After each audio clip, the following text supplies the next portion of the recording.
Lepo pozdravljeni. Moje ime je Katja Škapin in sem urednica pri založbi Didakta.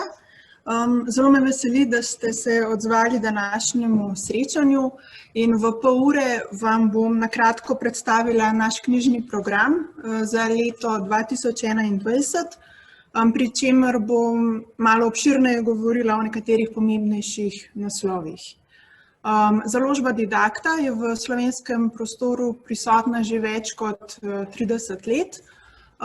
Ukvarjamo pa se z založništvom, potem poleg tega, da izdajamo knjige, izdajamo tudi 2 reviji, pedagoško revijo Didakta in pa popotniško revijo Svet in ljudje. Prirejamo pa tudi občasno pedagoške seminarje za učitelje, ravnatelje in seminarje za starše.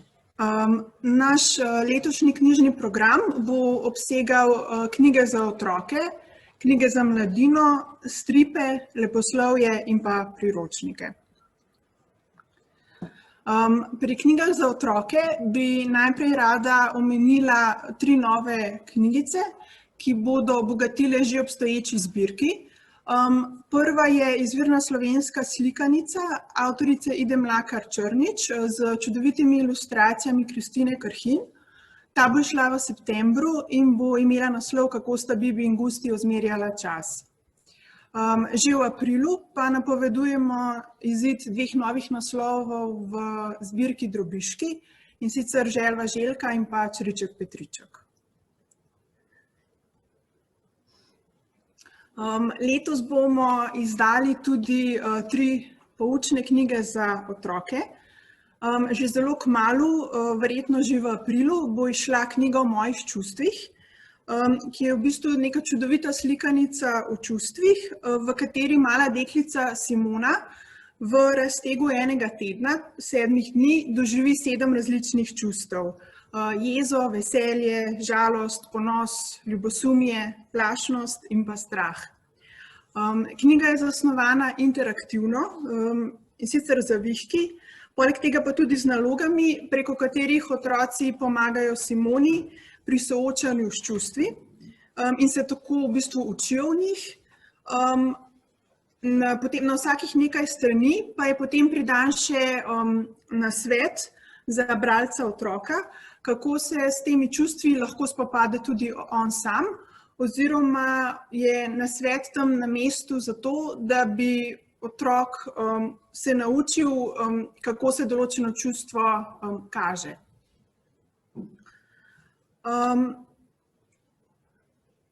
Mala enciklopedija zgodovine sveta je zelo zanimiva enciklopedija, namenjena v prvi vrsti otrokom starim od 6 do 8 let.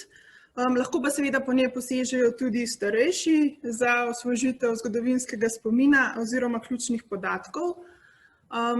Knjigo odlikujejo zelo podrobne in slikovite ilustracije, ki bodo otroke zaposlile, razveselile in jim verodostojno prikazale svet oziroma razvoj sveta od prazgodovine pa do 21. stoletja. V knjigi so po obdobjih predstavljeni najpomembnejši zgodovinski dogodki in odkritja. Potem je pa pri vsakem obdobju nekaj strani namenjenih predstavitvi življenja v tistem času, nekaj strani pa še posebnim tematikam.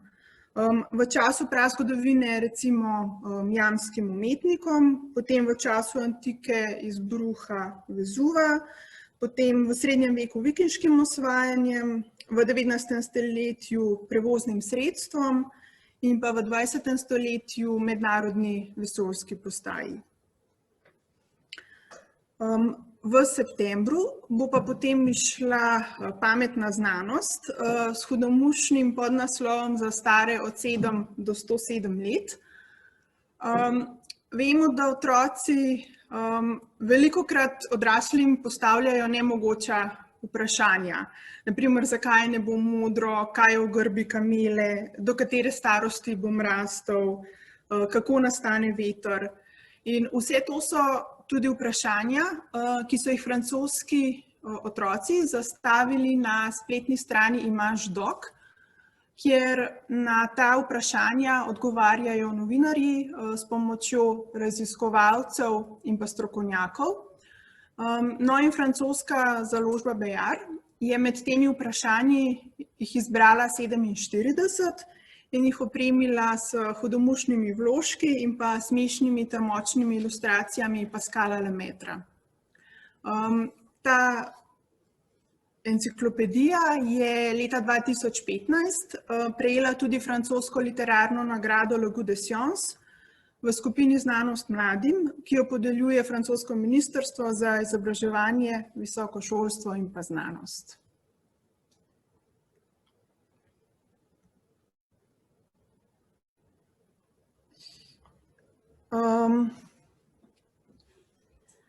Zelo se veselimo tudi izida 2 novih naslovov v seriji Hilda. Prva 2, Hilda in trol in pa Hilda in polnočni velikan, sta ravnokar izšla v januarju. In sicer gre za stripe britanskega striparja in ilustratorja Luka Pearsona, ki so po vsem svetu doživeli velik uspeh in so prevedeni že v več kot 15 jezikov. Trenutno se na Netflixu predvaja tudi serija o Hildi, slovenskih prevodov pa se je lotil Boštjan Gorenc. Hilda je torej mala neustrašna deklica, ki se vedno znajde v nekakšni avanturi. Na teh njenih pohajanjih jo potem redno spremlja tudi lisjak Štibelc. In v Hildi in trolu, na primer, Hilda, ki z materjo živi v hišici sredi gozda, med enim izmed svojih pohodov sreča trola. In ko ga Hilda hoče narisati, zaspi ter se kar naenkrat zbudi sredi snežnega meteža, za trolom pa ni niti sledu. Potem pa ob povratku nazaj domov sreča še velikana in potem sredi meteža, sredi gozda, zagleda še hišico, v kateri živi nenavaden lesni mož, imenovan Lesko. Ta ji potem tudi pomaga ugotoviti, kaj se dogaja s temi troli, zakaj si jih je prikazal in kako se jih tudi rešiti. V drugem delu, Hilda in polnočni velikan, se pa Hildi svet praktično obrne na glavo. Ugotovi namreč, da v okolici hišice, v kateri prebiva, bivajo majhna, nevidna bitja, ki pa jih od tistega trenutka naprej lahko vidi samo ona. In ta mala bitja hišo ves čas obmetavajo s kamenji in tudi pošiljajo grozilna pisma za izselitev. Potem pa se Hildi o polnoči kar naenkrat prikaže še velikan. No in skozi zgodbo potem Hilda ugotovi, zakaj velikan prihaja v njeno bližino, sklene pa tudi premirje s temi majhnimi nevidnimi možici. V tretjem delu, Hilda in ptičja parada, ki ga napovedujemo za september, se pa Hilda z materjo že preseli v Trollberg. Ves čas hrepeni po svojih čarobnih prijateljih in dogodivščinah na daljnem severu in se kar nekako ne more vklopiti v družbo v mestu.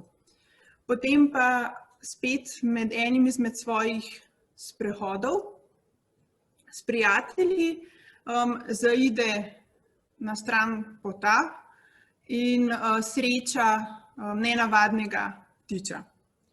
V četrtem delu, Hilda in črni pes, ki ga napovedujemo za november, pa mesto Trollberg ogroža skrivnosten črn pes.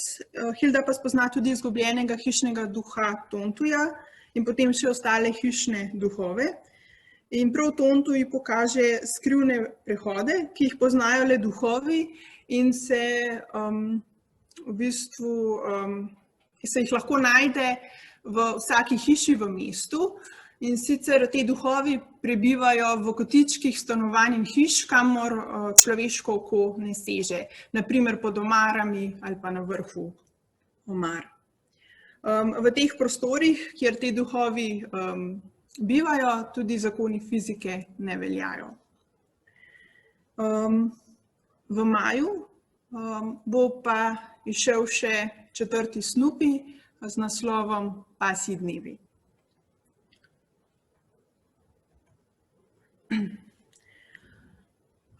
Med knjigami za mladino se že veselimo 3 novih naslovov v že uveljavljeni zbirki Zakladnica slovenskih pripovedi.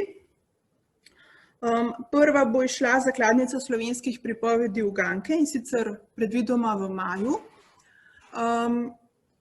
V njej bodo zbrane slovenske uganke na temo rastlin in živali. Potem v juniju napovedujemo izid 101 najlepše zgodbe, drugi del. Gre v bistvu za izbor najboljše 101 zgodbe iz prvih 7 knjig iz te zbirke. Potem pa v septembru pa sledi še izid pregovorov, prav tako na temo rastlin in živali.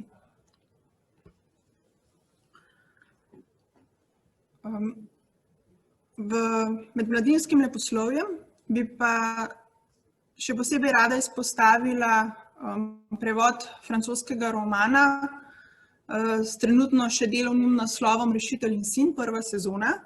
Avtorica je Marie-Aude Murat, ki je ena najbolj prepoznavnih in nagrajenih francoskih otroških in mladinskih pisateljic in je tudi prejemnica najvišjega francoskega priznanja Legije časti za svoj doprinos k skupnemu dobremu in na področju otroške literature. Leta 2018 je bila avtorica tudi nominirana za nagrado Hansa Christiana Andersena. Njena najbolj znana knjiga pa je Oh Boy, ki je dobila kar 30 nagrad, bila predelana v gledališko igro, v film, izšla pa je tudi v slovenščini. V zbirki Rešitelj in sin, namenjeni starejšim od 13 let, je doslej izšlo 6 knjig. Glavna oseba v njih pa je otroški psiholog, Sauveur Saint-Yves, ki v svoji ordinaciji sprejema mladostnike z različnimi težavami, precej resnimi težavami, kot so samopoškodovanje, anksioznost, odvisnost, prevpraševanje spolne vloge. Skratka, s težavami, ki so današnji še vedno tabu. V prvi knjigi, v prvi sezoni, tako med drugim spoznamo 14-letno Margot, ki si reže rame, 12-letno Elo, ki zaradi strahu omedleva pred profesorjem latinščine, 9-letno Cyril, ki še vedno moči posteljo, in pa 16-letnega Gabana, ki vse noči igra igrico World of Warcraft in je povsem opustil šolo. Na drugi strani ima pa potem tudi glavni junak neke svoje težave, in sicer s svojim 8-letnim sinom kar ne more govoriti o nesreči, v kateri je umrla njegova mama. Knjige iz zbirke so prejele pozitivne kritike številnih francoskih in belgijskih časopisov in revij, med drugim Le Parisien, Le Figaro Littéraire, Lecture Jeune, Lire. Prve 3 knjige iz zbirke pa so tudi prejele nagrado Le Pépite, ki jo podeljuje francoska televizija na podlagi glasov gledalcev. Želimo si predvsem, da bi ta knjiga, ki obravnava res pomembne tematike za mladostnike, našla pot med njih.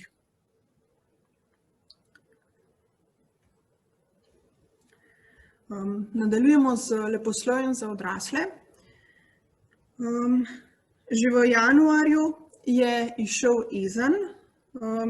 Gre za lirični roman, postavljen v čas Otomanskega imperija. Izpod peresa večkrat nagrajene hrvaške prevajalke, pisateljice, pesnice, tudi 2-kratne udeleženke festivala Vilenica, Ivane Šojat. Ezen je njen prvi roman, ki je preveden v slovenščino, pod prevod pa se je podpisal Jure Potokar.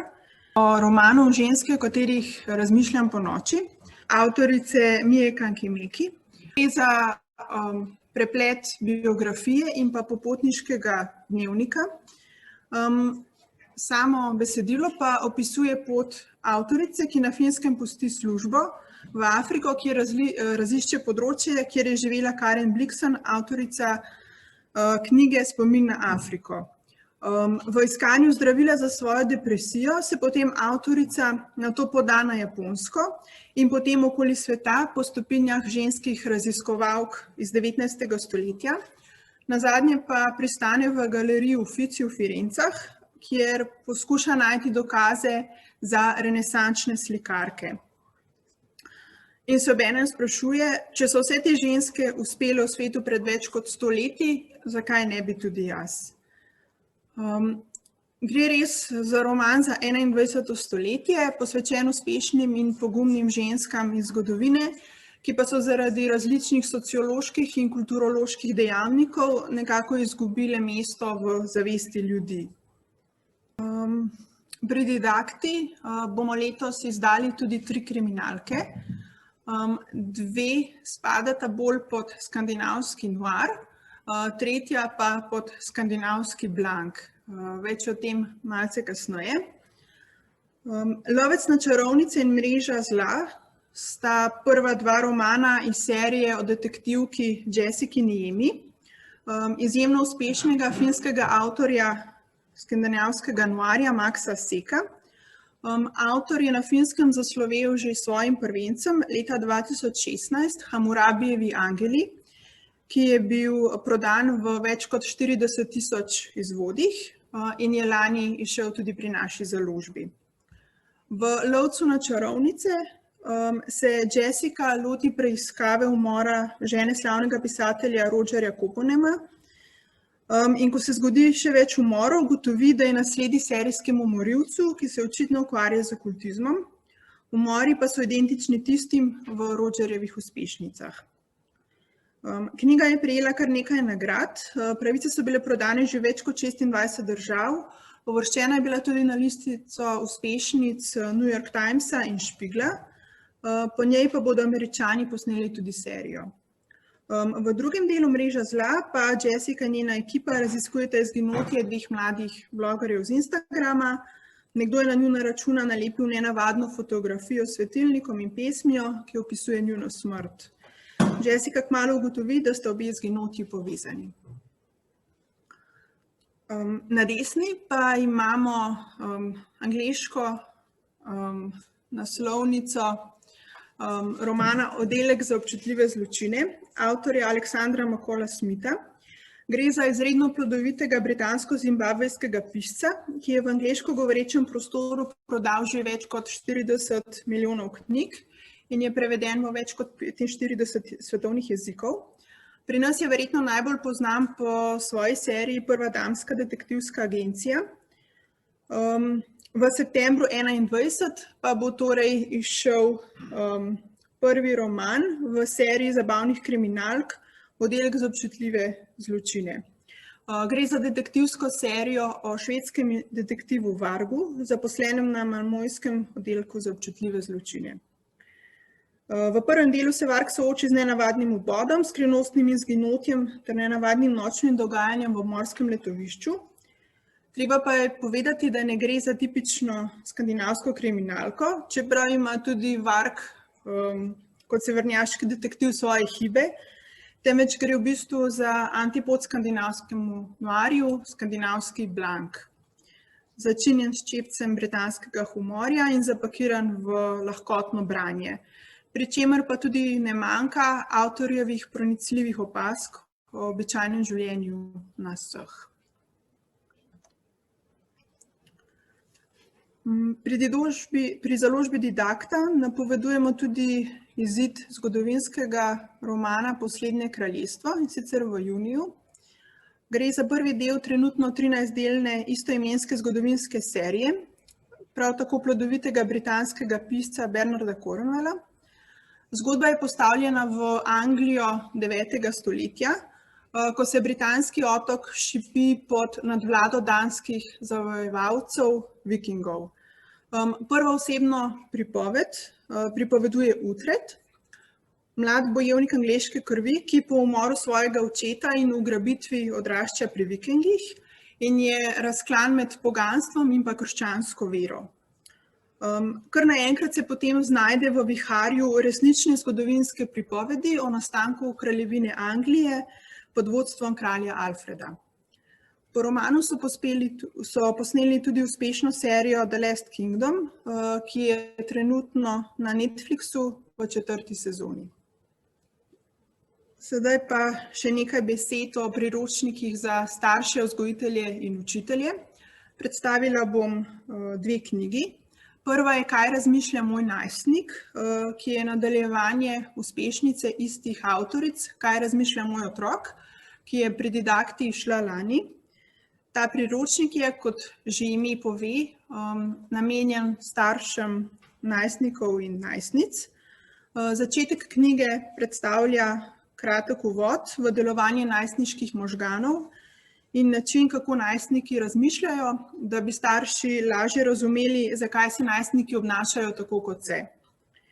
Nato pa sledijo primeri več kot 100 različnih vsakodnevnih situacij. Med drugim, na primer, ko vam najstnik reče, vedno sem vsega kriv jaz, ali pa ko vam najstnica reče, ničesar nimam za obleči. In potem na 2 straneh je vsaka situacija tudi razložena na način, da je pojasnjeno ravnanje najstnikov, potem sledi podrobna razlaga najstniškega mišljenja in tudi mišljenja staršev v zvezi s težavo. Na zadnje pa sledijo še nasveti, kako to situacijo rešiti na kratek, pa tudi na dolgi rok. V knjigi so seveda obravnavane tudi nekatere precej težke teme, in sicer zasvojenost, igranje računalniških iger, popuščanje v šoli, pritisk vrstnikov, najstniško nasilje, pa recimo spopadanje s spolno identiteto.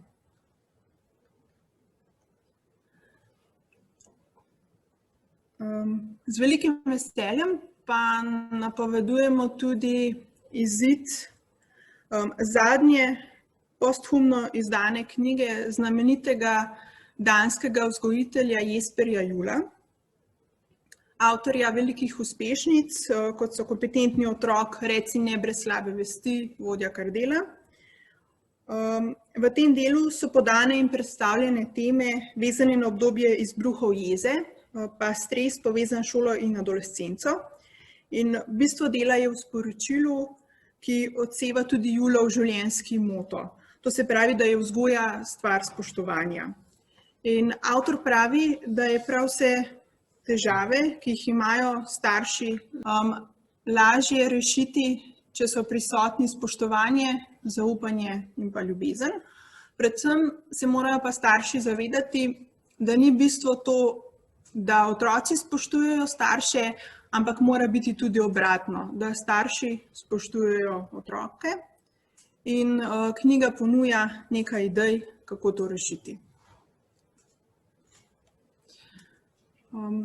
Zahvaljujem se vam za pozornost in poslušanje. Prijetnega sodelovanja si pri Didakti želimo tudi v prihodnje in upamo, da se naslednje leto že vidimo v živo. Hvala.